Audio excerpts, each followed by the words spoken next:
بسم اللہ الرحمن الرحیم۔ السلام علیکم۔ اسے مجھ سے محبت تھی، شدید محبت۔ میں جانتا تھا، لیکن میں ایک بزنس مین کا بیٹا تھا۔ مجھے بہت سنبھل کر رہنا پڑتا تھا، بہت پریکٹیکل۔ لیکن آپ کو سچ بتاؤں تو میں خود اسے بچوں کی طرح چاہتا تھا۔ مجھے وہ بہت پیاری اور معصوم لگتی تھی، جیسے کوئی حور۔ وہ تھی اتنی خوبصورت کہ ماما نے میرے کہنے سے پہلے ہی اسے میرے لیے پسند کر لیا تھا، اور اس میں کوئی دقت بھی پیش نہیں آئی، کیونکہ وہ میری اکلوتی خالہ جان کی اکلوتی بیٹی تھی۔ پاپا کا مجھ پر فل کنٹرول تھا، وہ مجھے اپنی نظروں کے سامنے رکھتے۔ ہر جگہ، ہر میٹنگ میں، ہر ایک بزنس ڈیل میں انہیں عورتوں کے کاروبار میں مداخلت یا عورتوں کا کاروبار پر اثر انداز ہونا بالکل پسند نہیں تھا۔ بس حالات کچھ ایسے ہوئے کہ نانو کی طبیعت بہت زیادہ خراب ہو گئی، یہاں تک کہ ایک دن ڈاکٹر نے انہیں جواب دے دیا، لیکن ان کی زبان پر ایک ہی بات تھی کہ میرے جیتے جی فاخر اور کنول کی شادی کروں۔ تو پھر یوں ہوا کہ نانو کے وارڈ میں گواہوں اور دونوں فیملیز کی موجودگی میں ہمارا نکاح ہو گیا۔ لیکن رخصتی کے لیے 1 سال کا ٹائم رکھا گیا۔ نکاح ہوتے ہی پاپا مجھے اپنے ساتھ ایک ڈنر پر لے گئے۔ وہاں کچھ خاص لوگ آئے تھے، تبھی اچانک پاپا میرے بالکل قریب آئے اور مجھ سے کہا، اور کے چکر میں پاپا اور پاپا کے بزنس سے 2-4 نہ ہو جانا، اور ہنستے ہوئے آگے کی طرف چل دیے۔ میں ابھی سوچ ہی رہا تھا کہ اس کی کال آ گئی۔ میں نے کال اٹھائی تو دوسری طرف سے اس نے دھیمی سی آواز میں سلام کیا۔ میں نے جواب دیا۔ اس نے پوچھا مصروف تو نہیں تھے؟ میں کچھ کہتا اس سے پہلے ہی پاپا نے مجھے جلدی سے اپنی طرف آنے کا اشارہ کیا۔ وہ اپنے پرانے دوستوں کرنل جنید کے ساتھ کھڑے تھے۔ میں بس کنول سے اتنا ہی کہہ سکا کہ ہاں میں بزی ہوں، اور سیدھا پاپا کی طرف چل دیا۔ مجھے لگا شاید کنول ناراض ہو گئی ہو، یا پھر اب شاید ہی مجھے کال کرے۔ لیکن اگلی صبح میں نے اس کا گڈ مارننگ کا میسج دیکھا تو ایک الگ ہی احساس ہوا۔ میں نے اسے کال کی، اس نے ایسے پک کی جیسے میرے ہی انتظار میں ہو۔ سامنے سے سلام ہوا، میں نے جواب دیا، بہت ہی مشکل سے خود کو قابو میں رکھا، نہیں تو میرا دل کر رہا تھا اسے چیخ چیخ کر کہوں کہ کنول مجھے تم سے محبت ہے، بے انتہا محبت۔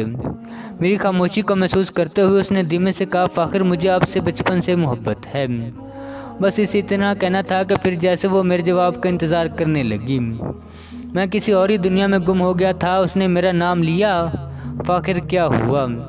کیا میں آپ کو پسند نہیں ہوں؟ میں نے کہا، ہاں تم بہت اچھی ہو، ہم ساتھ میں خوش رہیں گے۔ بس اتنا ہی کہہ سکا، کیونکہ مجھے اپنا بزنس مین والا بھرم قائم رکھنا تھا۔ پھر اس کی آواز آئی، آپ کا اچھا کہنا میرے لیے کافی ہے، لیکن آپ ہزار کے معاملے میں دل کھول کر بات نہیں کرتے، بہت کنجوس ہیں آپ اس معاملے میں۔ یہ کہتے ہوئے وہ ہلکے ہلکے ہنس رہی تھی، اور پھر میں نے اس کی کال کاٹ دی۔ پھر تقریباً 1 ہفتہ ہماری بات نہیں ہو سکی۔ میں بہت مصروف تھا اور دوسرے شہر میں رکا ہوا تھا، اور پھر نانو کے دنیا سے چلے جانے کی خبر آ گئی۔ ان کے جانے کے بعد سب بہت اداس ہو گئے تھے، اور پھر میں بھی کچھ دن کے لیے ایک اور شہر چلا آیا۔ کچھ کام تھے، کچھ دل اداس تھا تو نانو کے لیے۔ ایک دن خالہ جان کی کال آئی۔ سلام دعا کے بعد انہوں نے کہا کہ تمہاری زوجہ ضد کر رہی ہے کہ وہ ایک جگہ پر درس قرآن و اسلامی بنیادی ضرورتی مسائل سیکھنا چاہتی ہے، اور جگہ ہمارے گھر سے ذرا دور ہے۔ اگر تم اجازت ہو تو میں کنول کو اجازت دوں۔ مجھے سن کر بہت خوشی ہوئی کہ وہ شخص جس کو جمعہ بھی کبھی کبھی نصیب ہوتا تھا، اس کی بیوی کا مذہب کی طرف رجحان ہونا خوش آئندہ بات تھی۔ میں نے خالہ سے کہا، ٹھیک ہے، میں خود لے کر جاؤں گا اور ساتھ ہی واپس لاؤں گا۔ پھر 2-4 دن کے بعد جب میں گھر آیا تو اس نے مجھے میسج کیا کہ کل صبح 8 بجے کلاس ہے، 1 گھنٹے کی۔ میرے لیے یہ کافی مشکل تھا، کیونکہ میرا آفس ٹائم بھی وہی تھا، لیکن میں نے اسے کہا کہ ٹھیک ہے، تم تیار رہنا۔ اور اگلی صبح میں اس کے گھر کے باہر انتظار کر رہا تھا۔ ہماری یہ دونوں گھر ایک ساتھ ہی تھے، کیونکہ میری خالہ میرے چاچا زاد کی زوجہ تھی، اور چاچا بہت جلدی اس دنیا سے چلے گئے تھے۔ وہ گھر سے نکلی تو مجھے حیرت کا جھٹکا لگا۔ اس نے عبایا لیا ہوا تھا، سلام کر کے بیٹھ گئی۔ میں نے ڈرائیو شروع کر دی۔ اسی دوران میں نے ہنستے ہوئے کہا کہ مجھ سے بھی پردہ؟ اس نے نقاب اٹھایا، میری طرف مسکرا کر کہا، آپ سے نہیں، آپ کے لیے دوسروں سے پردہ۔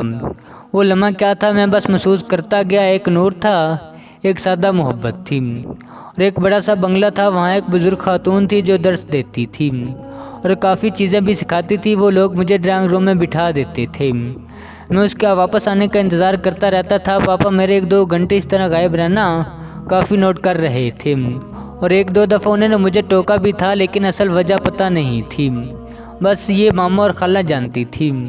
سب کچھ اس طرح چل رہا تھا۔ وہ واپسی پر مجھے سارا درد سناتی تھی اور میں بس اسے سنتا رہتا تھا۔ ایک دو دفعہ اس نے کوشش کی کہ میں اس سے اپنی محبت کا اظہار کروں، لیکن میں ٹھہرا بزنس مین جس کا مزاج اونچا ہی رہتا تھا، صرف دکھاوے کے لیے۔ اور پھر ایک دن وہ ہوا جو نہیں ہونا چاہیے تھا، مطلب پاپا کو پتہ چل گیا اور اس دن وہ گیٹ پر ہی میرا انتظار کر رہے تھے۔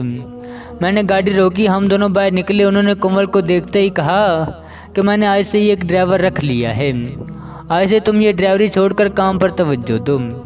بس اتنا کہہ کر وہ گھر کی طرف پلٹ گئے۔ کنول نے میری طرف دیکھ کر وہ بھی گھر کی طرف چل دی اور پھر ہماری روٹین بدل گئی۔ اب وہ ڈرائیور کے ساتھ جانے لگی اور پاپا نے مجھے بہت زیادہ مصروف کر دیا، اتنا مصروف کہ میں 2 مہینوں میں 1 دفعہ اس سے بات کر سکا اور شاید ہی 1-2 دفعہ اسے گڈ نائٹ کا جواب دے سکا۔ میں پاپا کی راہ پہ چل پڑا تھا، میں اسے اگنور کر رہا تھا، پتہ نہیں کیوں لیکن کر رہا تھا۔ مجھے لگتا تھا سب کچھ ایک جیسا رہے گا، کچھ نہیں بدل سکتا، وہ میری ہے، ایک دن اس نے میرے پاس ہی آنا ہے۔ پھر وہ دن آیا قیامت جیسا۔ مجھے بس اتنا یاد ہے کہ پاپا نے کہا بس اس کی گاڑی کا ایکسیڈنٹ ہو گیا ہے، ڈرائیور موقع پر ہی جان کی بازی ہار گیا ہے، اس کی حالت بہت نازک ہے۔ میں ہاسپٹل کیسے پہنچا مجھے کچھ نہیں پتا، میری آنکھوں سے آنسو گر رہے تھے، میں بچوں کی طرح رونے لگا۔ اتنے میں ڈاکٹر کی آواز آئی، فاخر کون ہے، جلدی سے اندر آئے، مریض کے پاس زیادہ ٹائم نہیں ہے۔ میں سنتے ہی اندر کی طرف بھاگا، سامنے دیکھا تو میری کنول ایک مرجھایا ہوا کنول کا پھول لگ رہی تھی۔ میں اس کے پاس پہنچا تو وہ دھیرے دھیرے میرا نام لے رہی تھی۔ میں نے روتے ہوئے کہا کہ کنول میں نے تمہاری قدر نہیں کی، میں نے تمہیں کھو دیا، تمہاری بات میں مر جاؤں گا۔ تو اس نے میری طرف دیکھتے ہوئے اٹکتی سانسوں میں کہا کہ تمہیں یاد ہے 1-2 دفعہ میں نے درد سناتے ہوئے بتایا تھا کہ جنت میں صرف شوہر اور بیوی کا رشتہ ہی باقی رہے گا اور بیوی جنت کی حوروں کی سردار ان سب سے زیادہ حسین ہوگی۔ میں نے عشق بار آنکھوں سے سر ہلاتے ہوئے کہا ہاں مجھے یاد ہے۔ تو اس نے کہا کہ تم نے اس دفعہ مجھے کھو دیا ہے تو تم افسوس مت کرنا، میں تمہیں پھر ملوں گی۔ کلمہ کی آواز کے ساتھ اس کی روح پرواز کر گئی۔